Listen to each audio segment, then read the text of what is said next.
A very good evening to all the CUET aspirants. I am Sheetal, a verbal teacher here at Hitbullseye, and today I will be discussing one of your favorite topics. Yes, the last time we went live with this topic, I could see there were so many views and there were so many questions. So many of you were requesting that we want to practice more questions, and that is precisely the reason we've come up with this topic, figures of speech.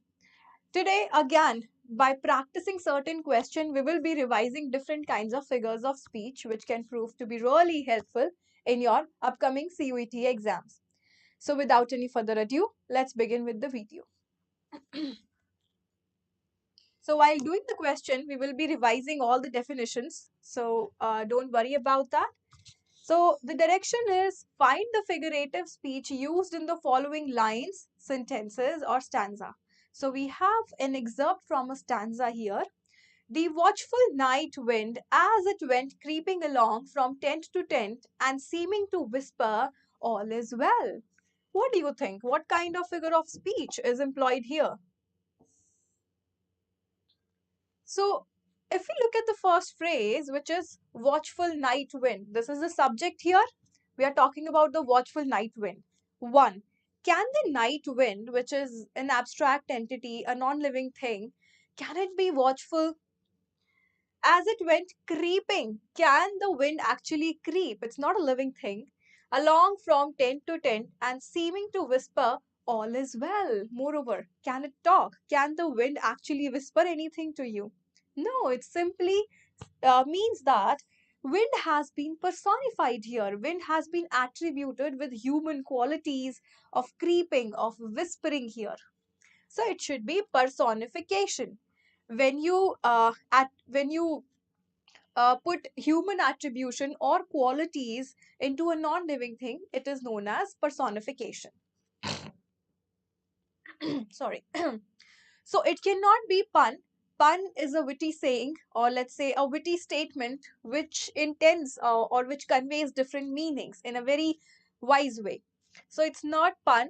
It's not allusion. Allusion is drawing allegory or referring to something else to explain certain concept. It's neither onomatopoeia. Onomatopoeia is when you use certain words which actually sound just as the sound they refer to. So it should be personification.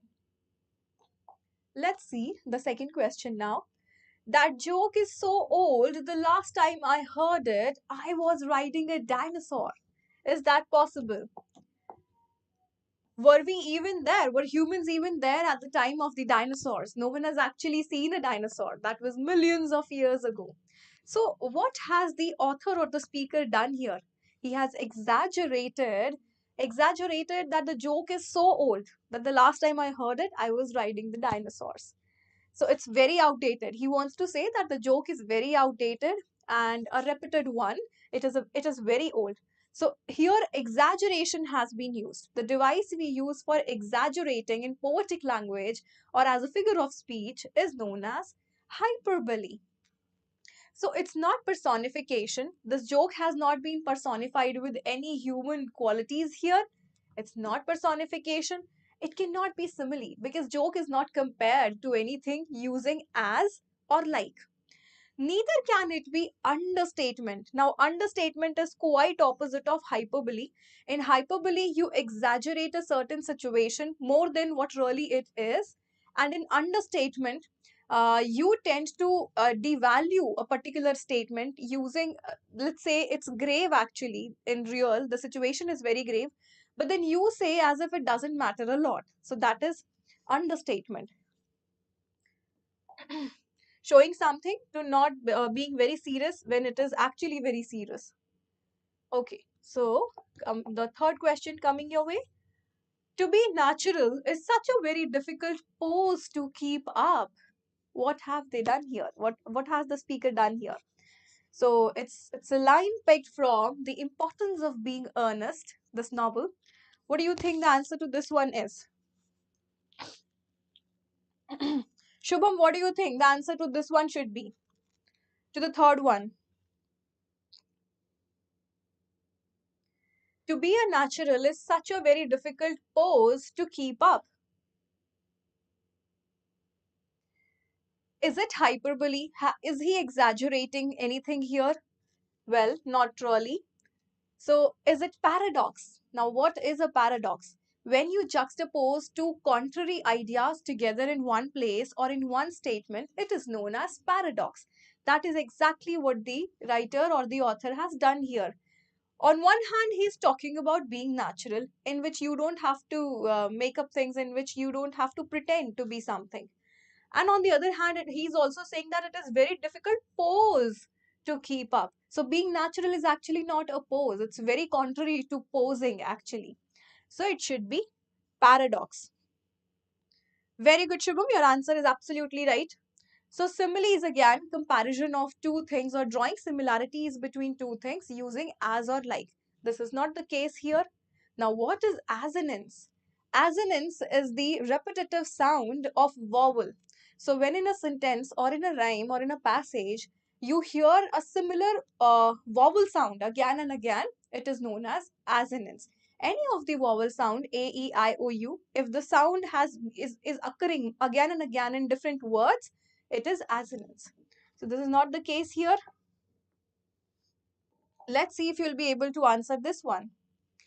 This is a genuine imitation of Rolex watch. What is this now?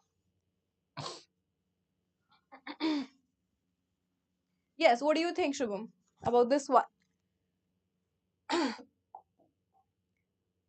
Again, certain kind of contrast in there is there in this sentence also. This is a genuine imitation. So how can it be genuine also and imitation also? These words are quite contrary in nature to each other. It means two contrary words are juxtaposed together, they are placed together in the same sentence. It makes it an example of oxymoron. This is not paradox, this is oxymoron. I'll tell you the difference between the two. In oxymoron, you place two terms contrary to each other in the same place. In paradox, you put together two contrary ideas in same place or two contrary phrases in the same place. So this is not phrase, rather these are two contrary words. It is oxymoron. It's not irony. Irony is the incongruity between what is being said and what is the reality behind it. So it's not irony. Euphemism. Now, what is euphemism? A very beautiful figure of speech. In euphemism, you use relatively mild expression to express something which otherwise would turn out to be very offensive. So when to say something offensive in a very subtle way, in a very light-hearted way, we use mild expression. It is known as euphemism. I hope this one is clear. Let's move on to the next question. So fifth question, you can see there is a table. So four figures of speech are given here and four examples are given here. You have to match them with the right example and then select the answer. Let's see if you'll be able to do this one. And this is very important because in all the CUET exam, in your language paper, there was at least one question based on table. So I have exactly made similar kind of question what you are to see in the CUET exam. Trust me, if you attend this live session or you watch this class, you will be at least thorough with the figures of speech. Even before this live, I've already cleared all the concepts and definition of all the probable figures of speech that you can see in the exam. So I suggest you go and watch that video also. And maybe after that, if you come to this live, it will be even more clearer. What do you think? So what you can do is read the sentences and then try to match them. So looking at the first one, we'll have to lay you off.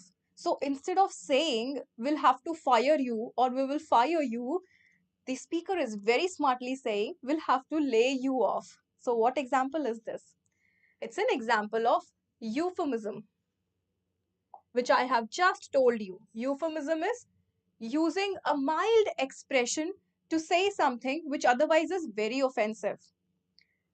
Looking at the second sentence, bookful blockhead. Again, two contradictory words are juxtaposed together, are placed together. So it is bookful also and it is blockhead also. How is that possible?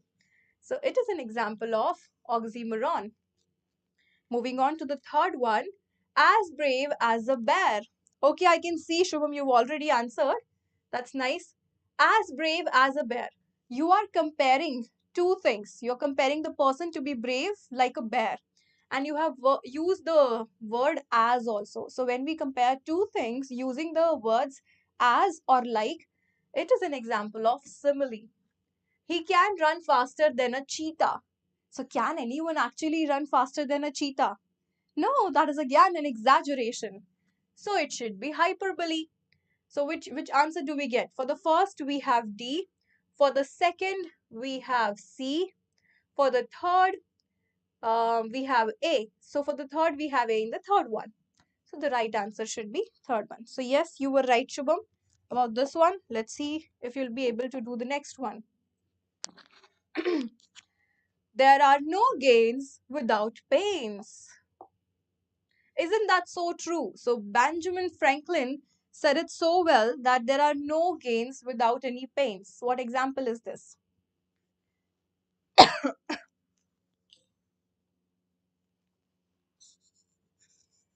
So is it antithesis? Antithesis is when something turns out to be quite contrary to what was expected, a turnover.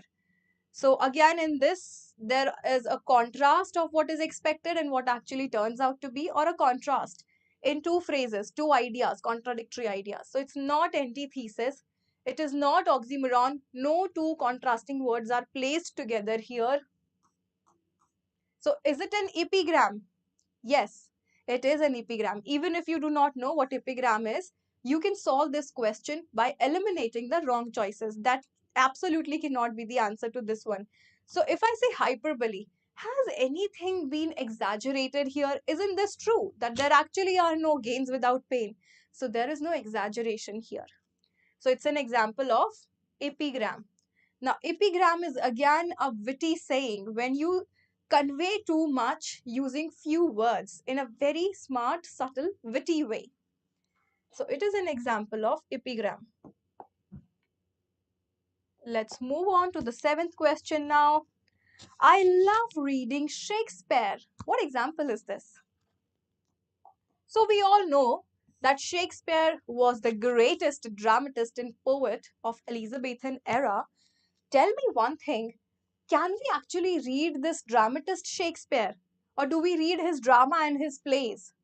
So instead, it should have been that I love reading Shakespeare's plays. But instead, the author has written, I love reading Shakespeare. So he has omitted the word play, drama, or poetry here. So what example is this? Let's see, Shubham, if you'll be able to answer this one.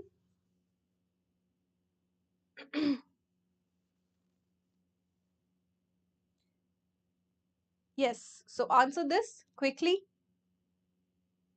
I'll then go on to explain this one to you.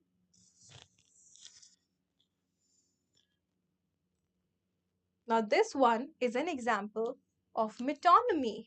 In metonymy, you replace a word with another word which actually conveys the same. So instead of saying Shakespeare's play, even if I say I love reading Shakespeare, the meaning is clearly conveyed that I'm referring to Shakespeare's plays or poetry. So this is known as metonymy. When you replace one thing with something else that refers to that only, the same thing. It is not epigram. There is no witty saying here. It is not pun. Pun is again a witty saying or a witty statement of which you can have different meanings, different interpretations. So there can be different intended meanings of a pun, of a witty statement.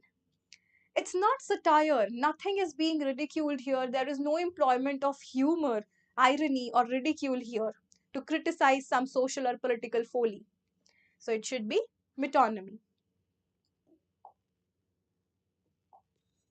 Nishant was terrified when he heard the loud thump coming from the attic. Now, what example is this?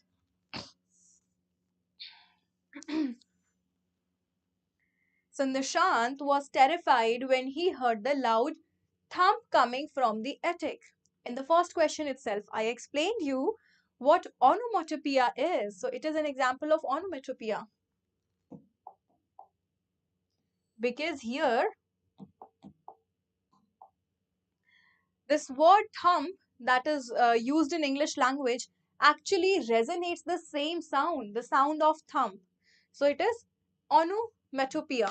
When a word is used to convey or to refer to some sound and it actually sounds similar to that sound, it is an example of onomatopoeia. It's not metonymy, no word is replaced here to refer to something else. It is not euphemism, no mild statement or expression is used here to convey something which otherwise is offensive. It's not personification. It is actually a person only, Nishant, so nothing has been personified here. Moving on with our next question. But soft, what light through yonder window breaks? It is the east, and Juliet is the sun. Yes, the lines are excerpted from the famous Romeo and Juliet passage of Shakespeare's play. So tell me, what figure of speech is employed here?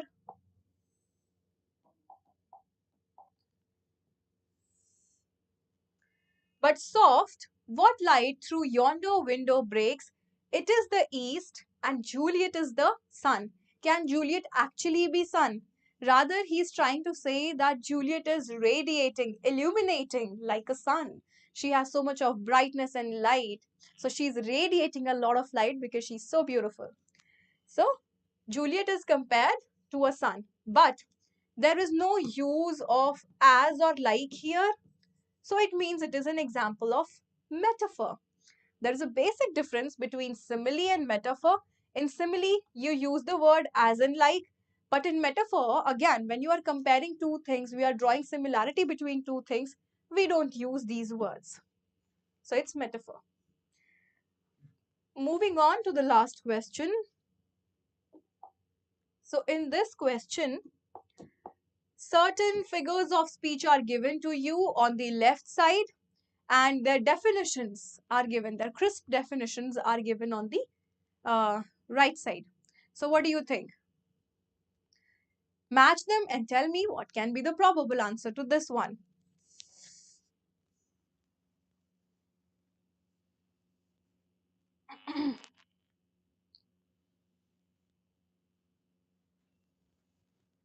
Let's read the definition and then match them with the right option. A nickname or descriptive term. So yes, we know that a nickname or a descriptive term is the epithet. So epithet you can say or you can remember it by the word adjective. So when you use a different kind of name for a person, it is known as epithet, just as we do, all of us. We find out the nicknames for our friends, which matches their personality, their characteristic. We find out so many names for our teachers in accordance to their characteristics again. So epithet is that same thing, the name that you use for a person, which is other than the original name. Addressing someone. So what is this? Addressing someone is apostrophe. In apostrophe, when you use the figure of speech apostrophe, let's say if a poet is using it, a speaker is using it, he is addressing to something which is either not present there or is non-living or is already dead. So, for example, if I talk to the sun, that sun, why have you risen so early today? Your light is blinding me. If I say all this, am I actually supposing the sun to be listening to me? No. So, in apostrophe, the speaker doesn't expect the listener or the receiver to be listening to the conversation actually, right? So, apostrophe is addressing someone or something which is not present or is non living. Inoffensive words. This you would easily do because we have discussed it in so many other questions. Inoffensive words or the mild expression is used in euphemism. And the last one is repetitive use of starting words. It is an example of anaphora. So don't confuse it with assonance or consonance or alliteration. In alliteration, we use repetitive sounds. But in anaphora, you use repetitive word. So let's say if there is a paragraph or a passage, a stanza, and the beginning word is same again and again, you're using the same word. It is an example of anaphora. I hope all these questions were quite clear to you. Let's see what the answer turns out to be. For the first one, we have C in both of these, so you can easily eliminate this one. For the second one, we have A, again, same in both. For the third one, we have D. So it means the right answer should be B. I hope you did enjoy the lecture, and trust me, it is very helpful. So watch the video, watch the whole video on your own also, and share it with your friends also, because this is something very helpful and important for all the students, those who are going to appear for the CUET exam and those who are going for the language paper also, which I believe all of you will be going for, because language paper is a compulsory criteria by many topmost universities. So watch the video. If you like it, do not forget to like, share and subscribe it. And if you have any suggestions for us, do not forget to drop your comments in the chat box. Thank you and have a wonderful time.